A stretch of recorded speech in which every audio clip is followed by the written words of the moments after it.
Mobile వాడే వాళ్ళకి ఒక బిగ్ షాక్. వాస్తవానికి మొబైల్ వాడలేని వాళ్ళు చాలా తక్కువ ఉంటారు.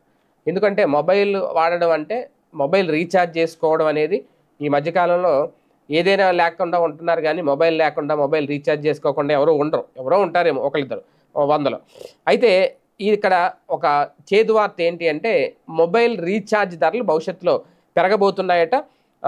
10% 12% రేపు డిసెంబర్ నుంచే దాదాపు 10-12% పెరిగే అవకాశం ఉంటుందండి. 10-12% అంటే 100కి ₹100 రీఛార్జ్కి ₹112 అవుతుంది. ఇప్పుడు ఎక్కువ అందరూ ₹200 రీఛార్జ్ చేయించుకుంటారు నెలకి. 198 ఎంతో ఉంటుంది, 249 అనుకుంటా, 249. ఎందుకంటే ఇప్పుడు అంతా డేటా కూడా కావాలి కదా. ఇప్పుడు అలాంటి వాళ్ళు అదనంగా దాదాపు ఒక ₹30 పెట్టాల్సి వస్తుంది. అంటే ₹250 రీఛార్జ్ చేయించుకునే వాళ్ళు ₹280 పెట్టి రీఛార్జ్ చేయించుకోవాల్సి వస్తుంది. ఇంకా ఎక్కువ చేయించుకునే వాళ్ళకి ఇంకా అదనంగా మొత్తానికి ఈ ఏడాది డిసెంబర్ నాటికి మొబైల్ రీఛార్జ్ ప్లాన్లు 10-12% పెరిగే అవకాశం ఉంది అనేది బ్రోకరేజ్ జెఫ్రీస్ అంచనా వేసింది. జియో, ఎయిర్టెల్కి వేగంగా చందాదారులు జత అవుతుండడం, వడాఫోన్ ఐడియాకు తగ్గుతున్నందున ధరలు పెంచేందుకు అనుకూల వాతావరణం ఏర్పడిందట.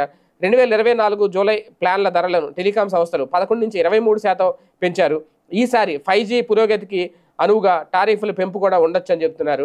డేటా వినియోగం అలాగే వేగం, సమయం ఆధారం వీటి ఆధారంగా ధరలు సర్దుబాటు చేస్తారని సమాచారం. మధ్యస్థాయి ప్రీమియం చందాదారులను టెలికాం కంపెనీలు లక్ష్యంగా చేసుకుంటాయని కూడా విశ్లేషకులు చెబుతున్నారు. మొబైల్ కనెక్షన్ల సంఖ్య ఈ ఏడాది మే నెలలో 108 కోట్లకు చేరిందట.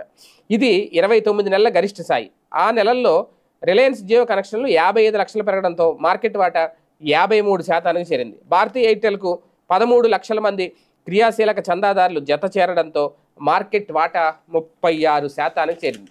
మొత్తానికి మొబైల్ రీఛార్జ్ బాధుడుకు సిద్ధంగా ఉండాల్సిందే.